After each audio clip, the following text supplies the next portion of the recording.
பக்தியும் ஞானமும் சங்கமிக்கும் புனிதமான காலம். பனித்துளிகளில் கூட பரமனின் கருணை ஒளியாய் பிரகாசிக்கும் மார்கழி மாதத்தில் ஆழ்வார்களின் அன்பு மொழியும் அடியார்களின் ஆன்மீக அனுபவமும் நம்மை தேடி வருகிறது. மக்கள் வணக்கம், இது அருள் தரும் மார்கழி.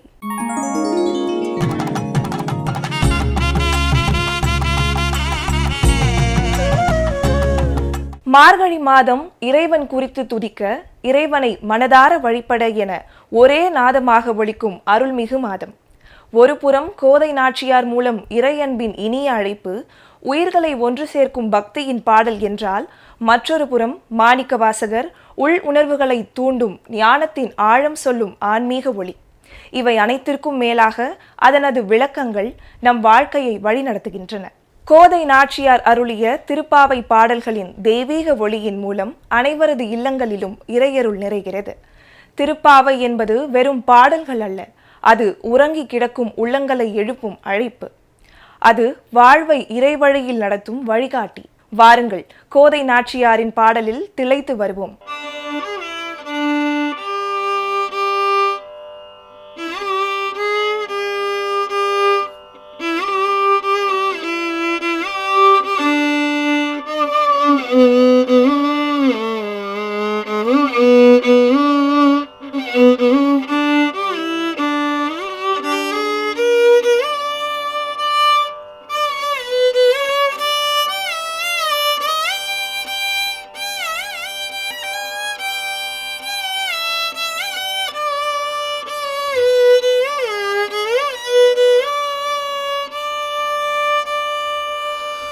கூடாரை வெல்லும் சீர் கோவிந்தா,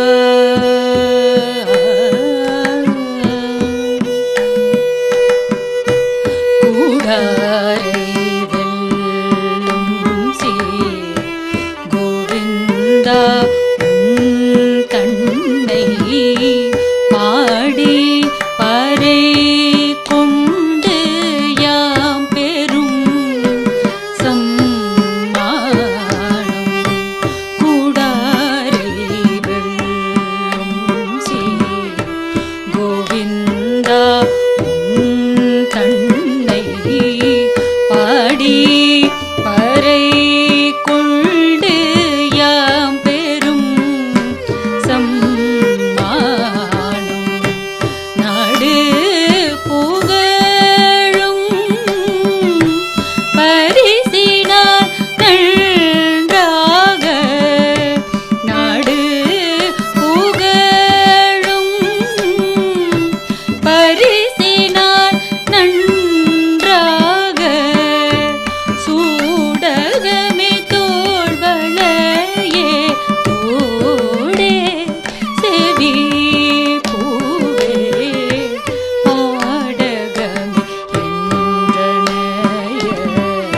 தற்போது நாம் கேட்க இருப்பது திருப்பாவை பாடலுக்கான விளக்க உரை.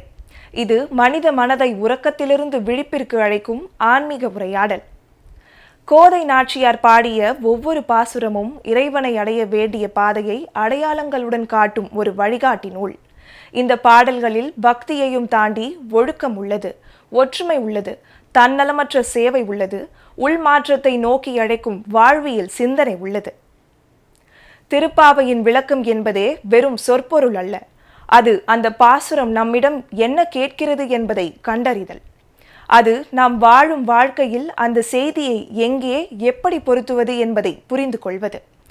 காலம் மாறினாலும் மனித மனதின் அடிப்படை தேடல்கள் மாறவில்லை.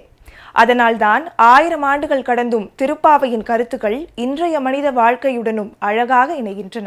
இந்த நிகழ்ச்சியில் திருப்பாவை பாசுரங்கள் பழைய விளக்கங்களில் சிக்காமல் இன்றைய மனநிலைக்கு ஏற்ப தெளிவாகவும் எளிமையாகவும் ஆழமான அர்த்தத்தோடும் விளக்கப்படுகின்றன.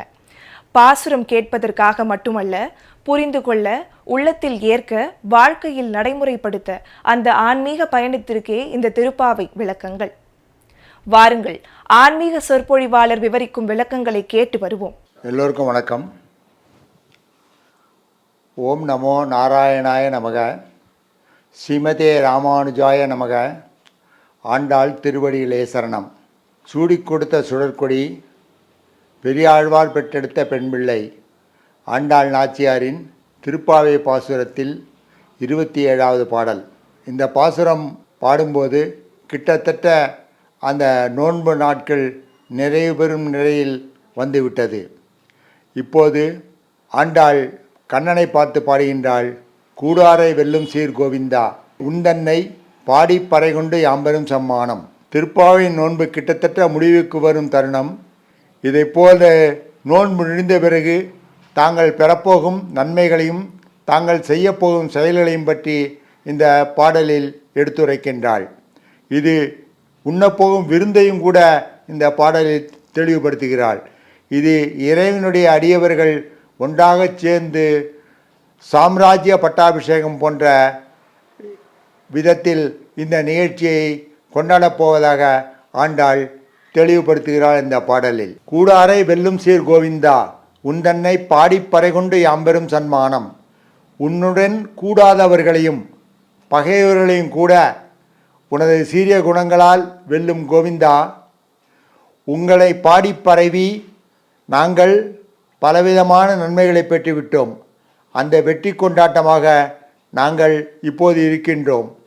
நாடு புகழும் பரிசினால் நன்றாக, சூடகமே தோல்வளையே தோடே செவிப்பூவே. இதெல்லாம் என்னன்னு கேட்குறீங்களா? இது எல்லாம் பெண்கள் அணிந்து கொள்ளும் அணிகலன்கள், ஆபரணங்கள். இந்த நாடே வியக்கும் வண்ணம் கைவளை, சூடகம், தோல்வளை, காதணி எல்லாவற்றையும் நாங்கள் அணிந்து கொள்வோம்.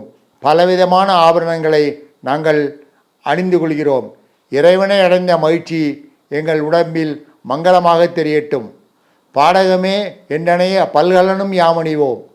அதன் பின் ஆடை உடுப்போம், அதன் பின்னே பார்ச்சோறு சாப்பிடுவோம் என்று ஆண்டாள் பாடுகிறாள். இதில் ஒரு வியத்தகு அம்சம் என்னவென்றால், அணிகலன்கள் எல்லாவற்றையும் அணிந்த பிறகு ஆடை உடுப்போம் என்று ஆண்டாள் பாடுகிறாள். ஏன் அப்படி? ஆடை உடுத்த பின்புதானே அணிகலன்களை அணிய வேண்டும். ஏன் எப்படி நேர்ந்தது என்றால், கண்ணன் அவர்களுக்கு ஆடை எடுத்து கொடுக்கிறானாம். கண்ணன் இவருடைய பக்தியில் திளைத்து முதலில் ஆபரணங்களை எடுத்து கொடுத்து விட்டு அதன் பின்பு ஆடையை தருகிறானாம். கண்ணன் சிறிய வயதில் கிருஷ்ணலீலை செய்தபோது இவரிடமிருந்து ஆடைகளை பறித்து கொண்ட ஞாபகத்திலேயே கண்ணன் இருப்பதாகவும், அந்த ஆடையை கடைசியாக கண்ணன் கொடுப்பதாகவும் சில பேர் வர்ணிக்கிறார்கள். அந்த கண்ணன் முதலில் ஆபரணங்கள் எல்லாவற்றையும் அவர்களுக்கு எடுத்து கொடுத்து விட்டு அதன் பின் ஆடையை கொடுப்பதாகவும் இந்த பாட்டில் ஆண்டாள் பாடுகிறாள். பல அணிகலன்களை பூட்டிக் கொள்வோம், அழகிய புத்தாடைகளை உடுத்திக்கொள்வோம். அதன் பின்பு வெளித்தோற்றத்திலும் உள்தோற்றத்திலும் நாங்கள் மிகவும் நல்ல விதமாக இருப்போம் என்று ஆண்டாள் கூறுகிறாள். மூட நெய் பெய்து முழங்கை வழிவார கூடியிருந்து குளிந்தேலோர் எம்பாவாய். இதில் மூட நெய் பெய்து முழங்கை வழிவார, அந்த மூடம் என்று சொல்வது, மூட நெய் என்பது பிரம்மம் என்று எடுத்துக்கொள்ளலாம். அந்த பிரம்மம் எல்லாம் நம்ம உடம்பில் பொங்கி வழிய வேண்டும். நாம் சாப்பிடும் பிரசாதங்களிலும் இந்த பிரம்மம் பொங்கி வழிய வேண்டும் என்பது ஆண்டாளின் எண்ணம். அதனால்தான் அது நமது கையில் பற்றவுடன் முழங்கை வழியாக வெளியேறி நமக்கு அந்த பிரம்மம் உடல் முழுக்க பரவ வேண்டும் என்று ஆண்டாள் தெளிவுபடுத்துகிறாள். மூடனை பெய்து முழங்கை வழிவார கூடியிருந்து குளிந்தேழு எம்பாவாய். கிண்ணம் தெரியாத அளவுக்கு நெய்யை ஊற்றி சமைத்த பார்ச்சோற்றை முழங்கை வழியாக நெய் வழியாக சுவைத்து உன்னோடு கூடியிருந்து மகிழ்வோம் என்று ஆண்டாள் இந்த பாசுரத்தில் தெரிவிக்கின்றார். கூடாரை வெல்லும் சீர்கோவிந்தா என்று சொன்ன ஆண்டாள் எதற்காக அந்த கூடாரை வெல்லும் சீர்கோவிந்தா என்று சொல்கிறார் என்று பார்த்தோமானால், சிசுபாலன் கதை, வானாசுரன் கதை போன்றவர்களின் கதையை நினைவூட்டுகிறது. சிசுபாலன் கண்ணனின் தங்கை மகன்தான். அவன் சிசுபாலன் கண்ணனை வதைக்க வேண்டும் என்று பலவிதமான யுத்தங்களை செய்து வந்தான். அவனுடைய தவறுகள் எல்லாவற்றையும் பொறுத்து கொண்டே வந்தார் கண்ணன். பாண்டவர்களின் தலைவரான தர்மர் நடத்திய அஸ்வமேத யாகத்தின் போது சிசுபாலன் கண்ணனை தவறாக பேசினான், பலவிதமாக வசைபாடினான். அப்போதெல்லாம் கண்ணன் சும்மா இருந்தார். அப்போது மற்றவர்கள் கேட்டபோது 100 தவறுகள் வரையும் நான் பொறுத்து கொள்வேன், 100 தவறுக்கு மேல் அவன் தவறு செய்வானே ஆகில் நான் அவனை வதம் செய்து விடுவேன், அதுவரை பொறுத்து கொள்கிறேன் என்று கண்ணன் அறிவித்ததாக கூறப்படுகிறது. அதன் பின்பு அவன் 101வது தவறு செய்தவன் அவனை வதம் செய்ததாகவும், அந்த வதம் முடிந்தவுடன் சிசுபாலன் ஒளி ரூபமாக கண்ணனின் பாதார விந்தங்களில் சரணடைந்ததாகவும் புராணம் தெரிவிக்கிறது. இது மாதிரி பலவிதமான இன்னலில் இருப்பவர்களை கூட, தனக்கு கூடாதவர்களை கூட வதம் செய்து தன்னுடைய காலில் சரணாகதி செய்ய வைத்து அவர்களுக்கு அபயம் வழங்கும் உன்னை நாங்கள் வணங்குகின்றோம், எங்களுக்கும் சரணாகதி அளிப்பாயாக என்று ஆண்டாள் பகவான் ஸ்ரீ கிருஷ்ணரை பிரார்த்தித்துக் கொள்வதாக இந்த பாசுரம் நிறைவடைகிறது.